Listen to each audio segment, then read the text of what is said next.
Halo para majikanku yang pada sat si paling gercep nih semuanya nih. Emang boleh secepat ini gitu, segercep ini ngeklik videonya?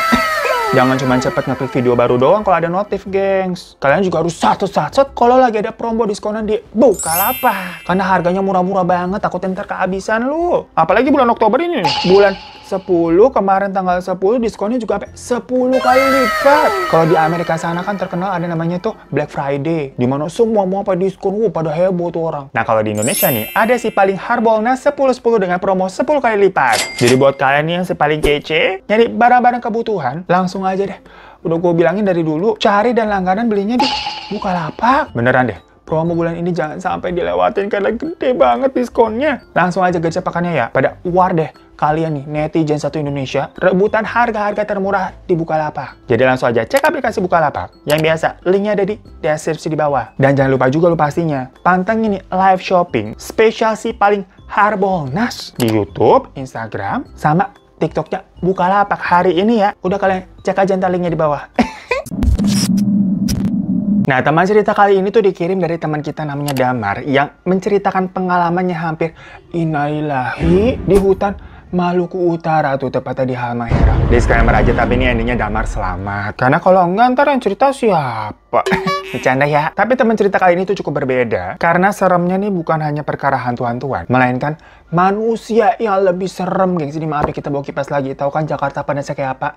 Dan kita nih syutingnya nih pagi-pagi nih, kenapa? Takut. Tapi jadi konsekuensinya begitu deh. Panas. Nah, kenapa tadi gue bilang ini tuh ada manusia yang lebih serem daripada setan? Karena manusia di sini suka berburu orang buat dimakan, alias kanibul, gengs. Iseng aja kita ngomongnya kanibul ya. Maksudnya yang suka makan orang tuh, biar nih kagak dimarahin sama YouTube. Suka sensi habisan YouTube. Macam kayak cewek-cewek lagi datang bulan. Minum Kiranti dulu, Ki. Nah, tapi sebelum itu kita mau info lagi nih. Kalau teman cerita spesial Indonesia, udah ada playlistnya. Sampai habis suara kita. Habis kita udah nyeritain dari sama nih Maluku berarti 36 provinsi. Total Indonesia kan 37 provinsi tuh. Satu lagi nih, gengs. Ya pokoknya di playlist itu jadinya bisa kalian maraton tuh nontonnya tuh. Alhamdulillah banget ya kita udah bawain cerita dari teman-teman majikan semua nih se-Indonesia. Bayangin, nggak terasa 37 provinsi ya. Ya masih kurang satu sini. Gue masih nunggu nih cerita dari para majikan semua.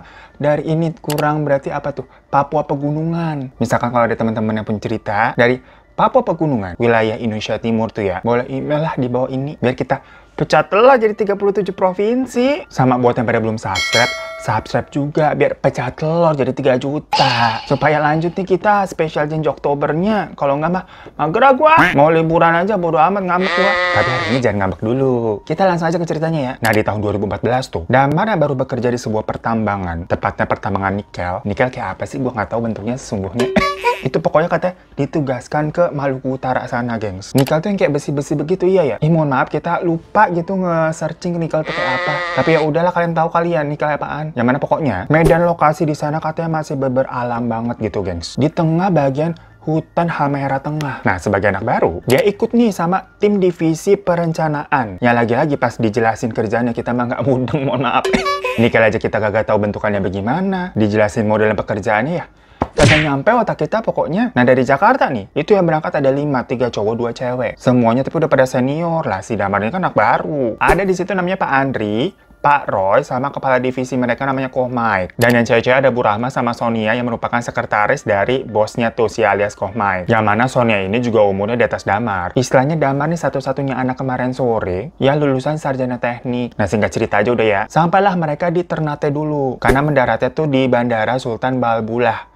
Habis itu baru tuh nyebrang ke ibu kota Maluku Utara, Sofifi. Naik ferry 90 menitan tuh katanya tuh. Itu aja pas sampai Sofifi nih udah jam 2 siang. Mereka pakai acara makan siang dulu. Belum makan tuh udah sejam gitu kan makan. Baru habis itu lanjut jalan ke daerah Weda namanya. Yang harus menempuh sekitar 4 jam perjalanan naik mobil. Cuma ya semuanya udah disiapin. Sama perusahaannya ada yang jemput. Dan proyek mereka kan memang udah berjalan tuh di sana. Nah, pokoknya waktu nyebrang dari Ternate ke Sofia, semua mah aman-aman aja. Situasinya juga bisa dibilang di Ternate sama di Sofia tuh ada kehidupan rame. Tapi pas perjalanan ke daerah Weda, belas sepi, gengs. Yang kanan kirinya mah hutan lebat. Tahun segitu pula ya katanya. Itu jalannya belum sebagus sekarang. Karena baru di sekitar tahun 2018-an, itu dibangun proyek tuh belah hutan buat jalan sampai ke daerah Sagea. Nah, kita kasih mapnya aja ya. Kagak kebayang kita sebenarnya itu bagaimana lokasinya. Nah, tapi waktu kejadian di 2014, itu jalannya masih kacau. Dan harus agak muter-muter gitu kan ngelewatin hutan untuk sampai ke wilayah proyeknya. Mobil yang mereka pakai juga semacam mobil khusus, geng, kayak, apa ya, mobil besar, Range Rover, kalian tahu nggak? Yang bannya gede begitu. Di depannya supir sama Damar, terus di belakang tuh ada Kohmai, tengah Sonia sama Bu Rahma. Di baris ketiga baru ada Pak Andri sama Pak Roy. Mereka semua kagak ada yang bawa koper nih, kecuali si Sonia. Yang semuanya tuh tas sama koper ditaruh di atas mobilnya gitu loh. Yang kayak orang mudik gitu ditaliin. Nah, karena tadi kan mereka dari Sofifi tuh baru berangkat sekitar jam 3-an lebih, tuh udah mau setengah 4. Dan menuju Weda aja katanya kan sekitar 4 jaman. Jadi pas di perjalanan, udah mulai gelap, bener-bener kanan kirinya tuh hutan, kagak ada penerangan sama sekali, cuma dari lampu mobil aja yang memang lampunya dibuat lebih terang sih kayaknya tuh, karena bener-bener bular gitu sampai jauh pandangannya. Ya gimana enggak, soalnya nggak ada apa-apa. Kalau nggak begitu mah jalanan juga kagak kelihatan bisa-bisa. Nah, di situ Damar udah kayak ngantuk-ngantuk, karena kan perjalanan dari tadi jauh ya, mulai dari Ternate harus ada adegan nyebrang dulu, lanjut lagi gitu, ini kayak kagak nyampe, lagi setengah-setengah bengong gitu kan. Tahu-tahu nih si supir di sebelahnya yang emang orang Maluku sana tuh berucap, Allahu Akbar katanya gitu. Ya otomatis Damar di sebelahnya langsung melek dan ngeliat si supir mukanya tegang. Ternyata di depan sana tuh ya ada kakek-kakek pakai baju putih, celana hitam, agak bungkuk, terus kayak gini gitu, gengs. Lampunya kan terang banget, nyorotnya jauh. Jadi Damar yang duduk di depan itu udah ngeliat tuh di situ tuh ada apa, kok ada kakek-kakek ya? Tapi si supir nih langsung ngebut aja dengan jalan yang nggak rata loh ini. Yang jadi semua nih merasa guncangannya gujuk sampai ngelewatin itu kakek-kakek. Bu Rahma nih bilang ke si supir, itu kok ada kakek-kakek, minta tolong kali Pak. Dan semua orang langsung nengok kepalanya kan ke belakang gitu kan. Karena si supir ini main ngebut aja ngelewatin kakek-kakeknya, jadi kayak orang pada ngeliatin gitu. Tapi pas nengok ke belakang, astagfirullah, Pak Roy sama Pak Andri ini kompak. Kaget karena kakek-kakeknya udah kagak ada. Jadi kayaknya pas tadi si supir ngomong Allahu Akbar, semua kan langsung pada ngeh. Ditambah karena si supir jalannya ngebut ya, jalannya gujuk gitu. Terus ngeliat semua tuh emang ada kakek-kakek. Tapi pas ngelewatin gitu kan, nengok ke belakang, lah udah kagak ada. Padahal kan itu cepat banget maksudnya. Nggak mungkin si kakek-kakeknya ini tuh pergi secepat itu. Sudah Pak, Bu, jangan diliatin, itu bukan orang, kata si supirnya nih. Langsung heboh lah satu mobil, maksudnya gimana bukan orang? Tapi supirnya cuma bilang, ya namanya juga hutan, katanya begitu. Langsung pada doa masing-masing tuh, tapi paling kenceng Bu Rahma. Yang biasanya kan orang dalam hati gitu berdoa ya. Dia berdisuaraan gitu, Bismillahirrahmanirrahim, itu toto dari atas mobil nih. Kayak kejatuhan sesuatu sampai kopernya Sonia tuh yang di atas jatuh, gengs. Jadi maksudnya kayak ada sesuatu yang nubruk bagian atas yang membuat koper Sonia tuh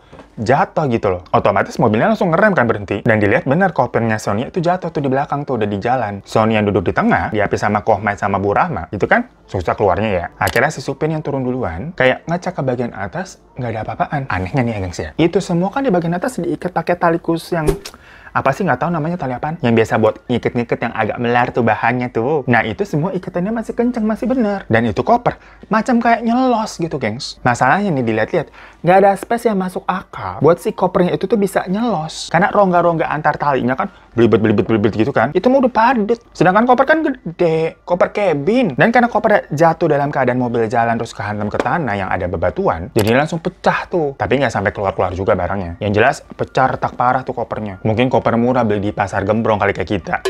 Akhirnya sama si supir, tali-talian di atas mobil tuh sampai harus dilepas lagi, dibuka gitu buat naruh kopernya. Makanya pas di situ pada heran, kok ini bisa nyelos kopernya? Orang kan nggak ada space buat koper itu keluar gitu loh. Karena harus diatur lagi dari awal tuh kan, talinya dibuka lagi. Jadinya cukup lama. Nah, Damar juga di situ ikut bantuin tuh. Sementara Sonia akhirnya turun tapi ngeliatin doang gitu kan. Yang lain semuanya nunggu tuh di dalam mobil. Nah, di sini ada part yang nggak banget. Yang kita mau nyeritainnya juga males jadinya. Pas lagi beberes begitu, ada suara kuntilanak ketawa dari dalam hutan. Jelas banget, karena kan itu sepi. Jadi kayak menggema. Ya langsung semua lihat-lihatan. Nah, tapi dari satu ketawa itu disusul sama suara-suara kuntilanak ketawa lainnya kayak saut-sautan gitu di hutan. Jadi dari kuntilanak satu ada lagi kedua, ketiga, keempat gitu, jadi rame menggema di seluruh hutan. Damar langsung masuk mobil. Sonia juga yang tadinya kan harusnya duduknya di tengah, tapi dia turun kan. Itu langsung dorong Bu Rahma ke tengah biar dia bisa masuk. Dari si sopir langsung asal-asalan tuh nalinya tuh kayak nyantolin pengaitnya, terus buru-buru masuk mobil juga. Habis itu ngegas jalan. Karena semua udah di dalam dan keadaan mobil juga tertutup, jadi suaranya cukup kedap ya. Dimana suara kuntilanak tadi itu kayak langsung nyaru sama suara gerungan mesin yang kayak gahar gitu kan. Gitu. Apalagi kan ngebut kan,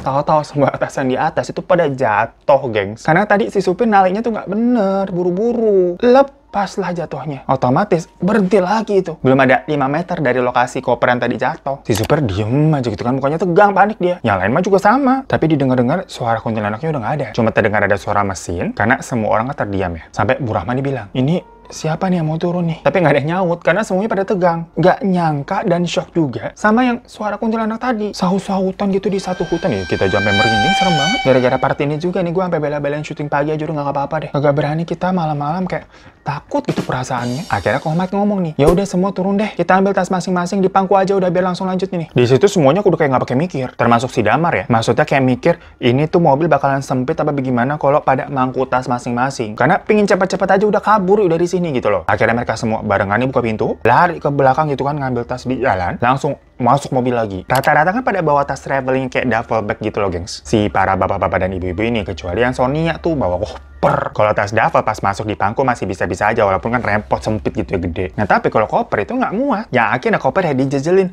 di tengah-tengah antara Pak Roy sama Pak Andre tuh yang duduk di baris 3. Bayangin aja, ini kan mobilnya Range Rover 7-seater. Yang bagian kursi 3 tuh paling belakang. Itu kan biasanya kapasitas sama buat 2 orang doang ya. Nggak terlalu nyaman juga tuh. Disempilin lagi satu koper. Karena di bagasi emang udah nggak cukup. Mereka nih membawa persediaan makanan logistik tuh dari Sofivi. Tapi dengan situasi yang sangat urgent begitu, nggak pakai mikir udah. Nggak ngeluh juga, masa bodoh. Habis semuanya udah bisa dimasukin, dicicilin. Ngegas lagi tuh supir tuh. Semua diem aja di perjalanan, nggak ada yang ngomong. Udah pada tegang dan sibuk, masing-masing megangin tas mereka. Lagi diam-diam begitu kayak, kok ini lama banget nggak nyampe-nyampe. Karena itu udah sekitar jam 8-an, gengs, yang harusnya mah udah nyampe. Si Kohmai akhirnya mulai bersuara duluan. Ini masih lama, Pak. Tapi si supir nggak langsung jawab. Sampai Bu Rahman ini negor kayak, Pak, si supirnya dibilang, maaf, kita orang sepertinya salah jalan. Semua kayak, hah? Salah jalan? Ini salah jalan gimana maksudnya, Pak? Nah, kata si supirnya, seharusnya kayak nggak lewat jalan sini. Soalnya ya karena gelap, dan dilihat ini juga jalannya makin lama kayak makin kecil. Kayak menuju ke proyekan lain gitulah. Si supir main jalan aja karena ngikutin ada bekas roda-roda truk gitu, dikira emang itu jalannya. Ya udah putar balik aja, jangan diterusin, kata si Kohmai kan. Akhirnya benar, si supirnya mau putar balik tuh. Dia berhenti dulu, terus muter, malah bannya stuck. Jadi kayak masuk mendem ke tanah gitu. Sampai digas-gas malah makin masuk itu miring mobilnya. Ya mau nggak mau langsung pada turun dong. Biar nggak makin berat itu mobilnya. Dan yang cowok-cowok ya harus dorong mobil berarti. Semua pada ngedumel kayak ada-ada aja deh. Pas pada turun termasuk si supir buat ngecek medannya nih. Ternyata itu banyak kayak masuk ke dalam kotak tanah gitu, geng. Berbentukannya kotak. Jadi kayak sengaja digali terus ditutupin semak-semak. Makanya mendelap itu mobilnya. Jatuh sebelah kiri. Si supir celingak-celinguk gitu kan. Kenapa, Pak? Tanya Damar. Tapi si supir diem aja. Akhirnya udah coba didorong tuh sama cowok-cowok gitu kan. Cewek nungguin aja di luar ngeliatin. Si supir juga berusaha ngegas mobilnya kan. Tapi nggak bisa karena bapak udah miring, udah jatuh. Macam mobil yang kayak bannya masuk ke selokan gitu loh, gengs. Ya harusnya sih bisa didorong mungkin, yang mengingatkan ini juga mobilnya mobil gede, mobil agak off-road, bannya tuh gede. Tapi ini tenaga cowok-cowoknya kali yang agak kuat. Ini 4 orang, 3-nya bapak-bapak udah tua renta. Mobilnya gede banget. Harusnya sih bisa ngangkat, tapi karena nggak kuat ya nggak tahu kenapa ya, jadi nggak bisa, udah nge-stuck. Mereka coba cari sinyal gitu. SOS, kagak ada sinyal di tengah hutan. Bingung tuh mereka tuh. Diem aja gitu kan kayak, lihat ini situasi drama banget. Karena nggak ada option kayak mau ngapain lagi. Akhirnya mereka nunggu aja nih, berharap kayak ada yang lewat nggak ya? Minimal besok pagi kali. Karena sebenarnya posisinya mereka tuh dilihat ya masih jalanan. Jadi kayak ada tanah gitu loh. Dan banyak bekas roda-roda mobil proyek yang memang lewat. Yang sepertinya menuju ke proyekan lain. Cuma ya mereka salah lewat aja, harusnya nggak lewat situ. Nah tapi kan ini udah malam ya. Si supir bilang kalau udah malam begini jarang ada mobil proyekan lewat. Yang bisa dibilang kagak ada deh yang bakal lewat. Makanya kalau mau ya nunggunya sampai pagi. Semuanya udah bete lah dibilang begitu. Ya kali di tengah hutan sampai pagi. Mana badannya juga udah capek. Tapi nggak ngerti juga harus gimana. Mau dorong lagi udah nggak punya tenaga udah. Dan kalau dipaksa terus-terusan malah takutnya mesin mobilnya nih rusak yang kena. Mereka hanya berharap bisa mendapatkan sinyal tuh di handphone masing-masing buat minta bantuan. Minimal ngabarin orang kantor yang ada di proyekan. Tapi ya tadi semuanya SOS sinyalnya. Si sopir sih ada kayak alat HT gitu di mobilnya. Yang damar tapi nggak paham juga itu bisa sampai radius berapa. Tapi dari awal dicoba ya nggak bisa juga. Kresek-kresek doang. Ya udah mereka diem aja gitu kan. Ngeliatin suasana sekitar yang gelap gulita, yang takut. Mau masuk mobil juga nggak bisa. Karena kan posisinya miring. Kalau masuk ya miring gitu di dalam. Akhirnya ada Kohmai nih selaku ketua divisi nanya ke si supir. Ini nih jalur truk nih kira-kira jauh nggak ya kalau menuju proyekan mereka di sekitar sini? Ya si supir juga nggak tahu jawabannya. Makanya akhirnya Kohmai ngide. Daripada diem doang di situ kan, itu udah mau jam 9 malam. Dia akhirnya ngajak si supir sama beberapa cowok yang mau ikut buat jalan sebentar yuk nelusurin nih jejak truk. Kali-kali nyampe itu ada tempat proyekan di sana. Cuma memang kalau nanti dirasa-rasa di tengah jalan nggak ada nih, nggak ada apa-apa kejauhan, ya udah kita putar balik aja. Seenggaknya nyoba gitu loh. Akhirnya si supir kok main sama Damar tuh yang pada jalan. Sementara Bu Rahma, Sofia, Pak Andi sama Pak Roy tetap stay di situ. Mereka bertiga nih jalan di bawah senter, tapi yang bawa cuma 2 orang. Yang untungnya emang ada senter tuh di mobil. Diikutin gitu kan jejak jalannya kira-kira sekitar 60 meteran. Mereka nemu ada truk bak kebuka gitu, yang gede gitu truknya ya. Diem tuh di sana tuh. Pas dilihat itu truk ngangkat kayak sampah-sampah ampas kayu gaharu, gengs. Bukan kayu gelondongan yang gede-gede, enggak. Kayak ampas-ampas sisa-sisa potongannya gitu lah. Diem aja tuh di tengah hutan, yang ternyata di depannya udah nggak ada jalan lagi. Dan pas dicek juga nggak ada orangnya. Jadi kayak macam truk terbengkalai yang ditinggalin. Cuma belum sampai rongsok sih. Dan jejak banyak kan juga masih ada. Yang berarti belum lama-lama banget nih kayaknya nih truknya nih. Damar sama yang lain mikir, ini truk dibiarin di sini kenapa? Dan angkutannya masih ada tuh kan di belakang tuh yang sisa-sisa ampas kayu gaharu. Dan pas ngecek ke bangku supir, masih ada kuncinya nyantel. Lah kaget mereka. Karena ini ada apa-apa nih pastinya nih. Nggak mungkin aneh begini masih ada kuncinya nyantel. Pertanyaannya kan kenapa? Dan truk ini tuh udah berapa hari di situ. Karena tadi nih jejak di tanahnya tuh masih ada. Yang sepertinya mungkin truk ini juga kesesat salah jalan. Karena di depannya udah semak-semak semua. Bukan jalan yang bisa dilalui kendaraan lagi. Komak yang merasa nggak enak langsung bilang kayak, kita balik aja yuk. Damar sama supir udah setuju. Langsung puter badan tuh mereka. Tapi pas mereka balik badan, kedengeran kayak ada suara di semak-semak gitu, gengs. Kayak apaan tuh? Pas disenterin ke semak-semaknya, kelihatan itu beneran semak-semaknya goyang-goyang. Tapi abis itu berhenti saat ada cahaya senter yang menyorot. Tapi kan sisa gerakannya masih ada. Semua terdiam sejenak kan kayak ngeliatin itu apa. Tahu-tahu si supir lari duluan. Yang langsung diikutin sama Mike dan Damar juga ikutan lari. Mereka udah lari tuh luntang-lantung kan ke tempat semula. Yang lain pada ngeliat si Damar komen sama si supir lari panik kan kenapa. Langsung ditanyakan kenapa gitu. Tapi semua udah pada ngos-ngosan gitu. Saking ngos-ngosannya pada nggak jawab. Tiba-tiba ada anak panah, gengs. Nancap ke salah satu batang pohon di dekat mereka. Sampai semuanya nengok ke arah panah itu. Beneran panah nancap di batang pohon. Terus kayak nyari sumbernya dari mana. Tapi kan itu gelap banget. Mereka kayak diem semua. Tahu-tahu ada panah lagi nancap ke kakinya Pak Andri. Ya Pak Andri langsung teriak kesakitan. Nancap itu panah ke kaki. Woi. Langsung heboh tuh mereka lari ke belakang mobil yang berlawanan dari sumber anak panahnya tadi. Pak Andri juga dipapah gitu kan. Karena yang kena tuh betis ke bawah gitu, gengs. Betis kirinya ketancep. Udah nih mereka ngumpet gitu kan sambil bingung ini ada apa. Kenapa ada mana mereka? Kirain kan tadi yang goyang-goyang di semak-semak tuh hantu. Yang perkara dari awal kan mereka dilihatin penampakan terus. Tapi ini mana ada hantu, tau-tau bisa mana. Si supir bilang ke semuanya dengan bahasa isyarat kayak diem gitu, disuruh diem. Tapi kan Pak Andre ngerintik kesakitan gitu ya. Sonia sama Bu Rama juga udah nahan nangis tuh. Pelan-pelan si supir nih buka pintu penumpang kiri di bangkunya Damar berarti ya. Karena mereka kan ngumpetnya memang di bagian kiri mobil nih. Sementara arah panah tadi tuh dari sisi kanan sana, di dalam hutan. Supir kayak nyari barang-barang nih yang bisa dibuat-buat perlindungan. Yang di bawah bangku ternyata ada apar, gengs. Ya udah diambil tuh aparnya. Dan dari bagian kiri mobil itu mereka kan kayak ngintip gitu ya lewat jendela ke seberang jalan sana. Pelan-pelan dari dalam arah hutan itu ada orang nih keluar. Nggak pakai baju, dengan ikat kepala kain berwarna merah. Dan kayak celananya juga dililit-lilit kain gitu, gengs. Diam-diam gitu kan jalannya. Tapi karena gelap nggak begitu jelas. Cuma ikatan sama lilitan celananya itu aja gara-gara warna merah. Jadinya kan kontras. Sampai agak dekat nih, baru jelas kalau dia memang bawa busur panah nih.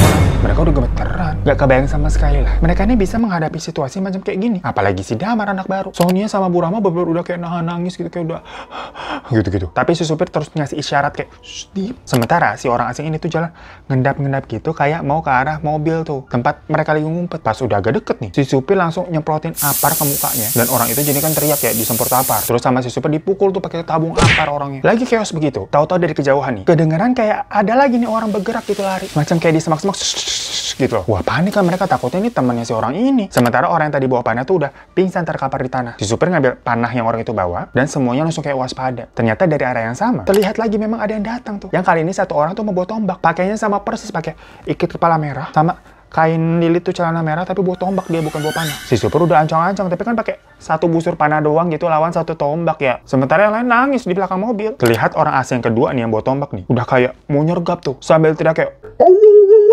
gitu. Terus dia lari menghusungkan ujung tombaknya tuh ke si supir. Serem banget. Si supir untungnya gesit ya, dia menghindar gitu sampai kejungkel jatuh ke tanah. Ya nggak kena alhamdulillahnya. Nah waktu mau diserang lagi nih, tahu-tahu dari arah jalan yang truk tadi ada 3 orang nih datang yang langsung nyerang si satu orang asing bertombak ini. 3 orang ini tapi sama-sama nggak pakai baju juga, gengs. Mereka jadinya berantem tuh 3 lawan 1 dengan teriak-teriakan gitu. Ramai bener. Merasa ini situasinya kayak nyeremin ya, kayaknya orang pada mau bunuh-bunuhan. Si supir langsung nyuruh semuanya lari ke truk. Jadi ngikutin jalur yang tadi mereka kesana tuh yang nemuin truk. Akhirnya udah semuanya lari, dimana Damar sama Paro tuh bopong Pak Andri jalannya ngesot-ngesot lah, ketancap. Tegang banget itu kan si Damar, ngiranya dia bakal mati tuh malam itu. Karena lokasi truknya itu kan sebenarnya nggak begitu jauh. Si supir ini lari paling depan, langsung buka pintu dan nyoba starter mobilnya.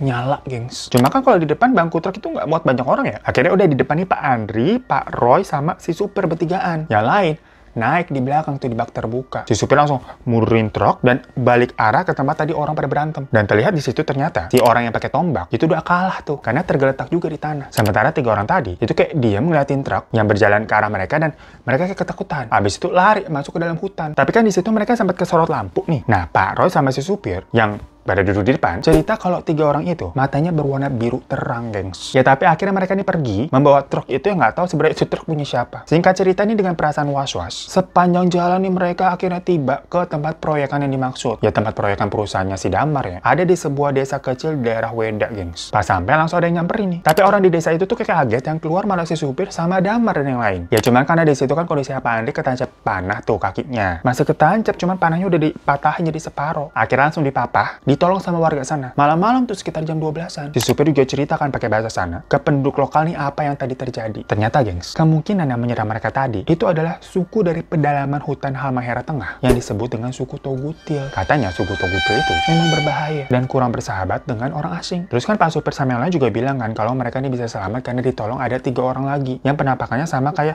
suku Togutil ini. Cuma bedanya nggak pakai atribut warna merah dan mata mereka semuanya tiga-tiganya nih biru warnanya. Itu orang apa bukan gitu maksudnya kan? Nah, warga sana cukup terkejut waktu Pak Roy bilang nih, matanya biru. Ditanya lagi, yakin matanya biru? Iya, yakin matanya biru. Nah, menurut orang-orang sana, orang bermata biru itu adalah suku Lingon, yang memang suku bermata biru yang ada di pedalaman Maluku. Namun biasanya suku Lingon itu adanya di Halmahera Timur. Ini kan mereka posisinya di Halmahera Tengah. Makanya warga di situ nanya, yakin? Kok aneh gitu bisa sampai ke daerah tengah? Yang mana suku Lingon sama suku Togutil itu terkenal clash, nggak pernah akur. Dan kalau suku Lingon ini susah banget ditemuin karena mereka cenderung ngumpet kalau ada orang. Lain halnya dengan suku Togutil yang malah suka barbar, malah nyerang orang gitu ya. Sampai kabarnya mereka nih suka makan daging buruannya, guys. Mau hewan ataupun orang. Pas dengar begitu ya, pada begidik semua. Untung bisa selamat mereka. Pakai truk nyasar yang masih bisa nyala. Alahnya, ternyata truk itu merupakan salah satu kenalan supir yang ada di sana. Jadi di desa itu kan banyak warga yang bekerja di proyekan perusahaan Damar nih. Ada yang jadi supir, ada yang jadi helper, pokoknya macam-macam lah. Nah, salah satu warga di situ ada yang mengenali truk ini nih punya siapa gitu loh. Yang memang itu bukan truk dari proyekan nikel, melainkan proyekan kayu gaharu gitu di desa sebelah. Itu kan soalnya juga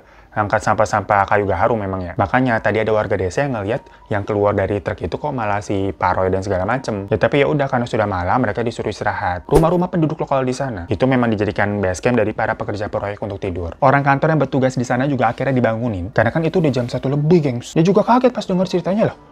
Kok begitu? Dikira tadi belum sampai-sampai karena mereka ini semuanya pada nginep dulu kali di Sofivi. Karena memang kok Mike nih terakhir kali ngabarin, itu cuma bilang udah sampai Sofivi tapi mau makan dulu, udah gitu doang. Habis itu kan mereka soalnya nggak dapet sinyal. Malam itu semua pada tidur dengan baju yang sama. Karena semua tas mereka kan di mobil. Lu kagak ingat mobil mereka tuh yang Range Rover ditinggalin. Tapi bagi mereka mah yang penting selamat. Damar juga langsung tidur tuh nggak pakai mandi. Sampai besok paginya baru heboh tuh tentang berita semalam ke satu warga desa. Dan karena mobil mereka ditinggal, plus ini pemilik truk juga kagak tahu kemana ya. Jadi warga sana tuh berkoordinasi dengan beberapa desa-desa sebelah buat minta kepala adat di sana nemenin ke lokasi mobil yang Damar tinggalin tuh, dengan maksud kalau nanti ketemu suku Togutil lagi di situ, ada ketua adat di sana yang bisa berkoordinasi dengan suku tersebut. Karena ternyata suku Togutil itu nggak bisa berbahasa kayak kita gitu, gengs. Bahasa biasa Maluku sana juga nggak bisa. Mereka katanya menggunakan bahasa Tobelo yang udah jarang banget orang Maluku tuh bisa bahasa Tobelo. Itu bahasa zaman baheula yang katanya udah nggak pernah dipakai lah, udah jarang. Nah, ketua adat di sana tuh kebetulan masih bisa. Makanya dibawa gitu. Tapi ini ketua adatnya bukan dari desa proyekan nikel ya, dari desa sebelah sana dibawa. Akhirnya pergi rame-rame tuh orang-orang tuh. Tapi Damar sama yang lain pada nggak ikut karena takut dan trauma. Hanya si supir aja yang ikut buat mandu jalan karena kan hanya dia yang tahu ya. Kemarin tuh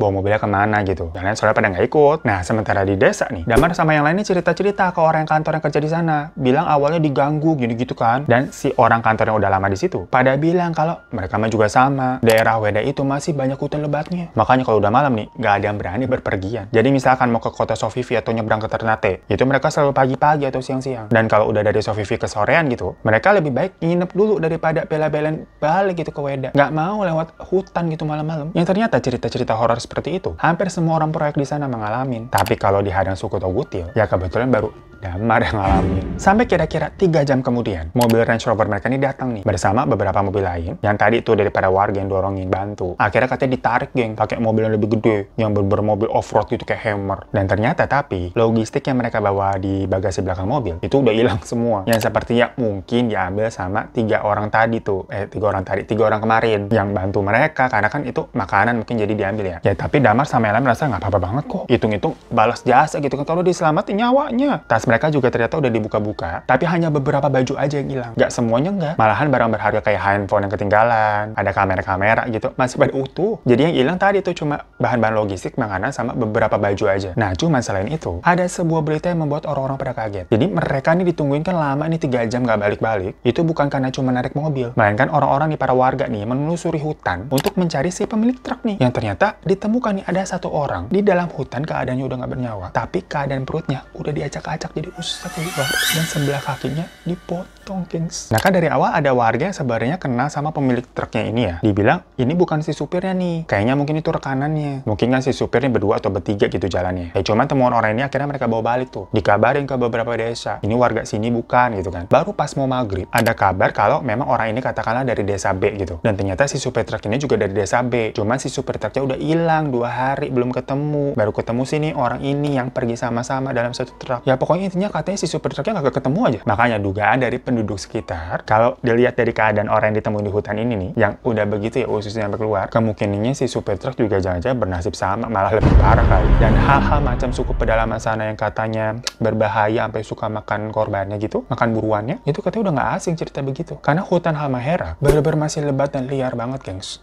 Apalagi di tahun segitu. Yang Damar sama yang lain berpikiran, mungkin si supir truk ini itu nyasar atau memang disasarin sampai ke jalan itu, terus dia diserang lari malah nggak selamat. Makanya kuncinya aja masih kegantung. Yang kalau kata orang di desa B itu baru 2 hari sebelum akhirnya si Damar sama yang lainnya ke situ. Jadi belum lama emang. Ya tapi untungnya Damar sama yang lain tuh bisa selamat ya, gengs ya. Pak Andri doang tuh yang kakinya ketancap, yang jadinya pincang selamanya. Tapi nggak kayak yang ditemuin di hutan, udah kagak ada kakinya. So itu guys ceritanya menurut gua combo sih ya. Di awal nih diganggu setan, sampai nyasar, malah mau diterkam sama suku pedalaman yang nggak paham sih kalau begini lebih serem tuh yang mana, setan apa mau diterkam orang. Cuma kata Damar karena ini benar-benar membekas di dalam hidupnya ya. Sampai sekarang pun dia masih kerja di bagian pertambangan, tapi udah beda perusahaan. Damarnya bilang kalau suku Toghutil katanya sekarang sudah lebih melunak dengan warga sekitar nih, maksudnya mereka sudah lebih mau bertemu dengan orang luar dan berinteraksi. Semacam kayak buat barter kebutuhan pokok gitu, kayak nuker barang-barang hasil hutan mereka sama nuker beras. Tapi yang mediasi dan harus ngomong juga orang lokal sana ya, macam ketua adat yang bisa bahasa mereka. Itu juga hati-hati banget, karena kalau salah-salah bisa-bisa dianggap kayak malah ngajak perang. Lah kan takut ya kalau begitu ya. Dan kalau keberadaan suku Lingon, yang Lingon asli gitu ya, itu masih menjadi semacam misteri. Karena pada akhirnya memang banyak keturunan dari orang-orang Maluku yang bermata biru, gengs. Yang dipercaya memang keturunan dari suku Lingon. Tapi penduduk Lingon yang asli itu kayak susah banget dicarinya karena di dalam hutan gitu. Mereka bersembunyi. Dan sekarang daerah Weda itu juga lebih bagus lah jalan, karena ada proyek pemerintah tuh buka hutan di sana buat memang jalur untuk proyek-proyek mobil tuh lewat. Tapi yang masih luas juga tetap hutan liarnya, yang sebenarnya indah banget di sana katanya, gengs. Pantainya juga bagus ya, namanya juga alam Indonesia ya kan, cakep-cakep. Asal jangan malam-malam kali ya. Nggak usah jauh-jauh lah kalau malam-malam di sana. Di sini aja kita juga suka kagak berani. Makanya kita syutingnya pagi-pagi. Ya thank you semuanya udah nonton ya. Thank you juga buat Damar atas kiriman ceritanya yang udah melengkapi nih Maluku Utara. Berarti kita tinggal satu lagi Papua Pegunungan. Biar fix lengkap 37 provinsi Indonesia. Habis itu kita mau hibernasi aja. Nungguin para majikan semua nih buat subscribe dulu sampai 3 juta ya. 30.000 lagi gitu. Jadi bisa lah kita hibernasi 30 hari ya. Sampai jumpa lagi di teman cerita kapan-kapan. Assalamualaikum.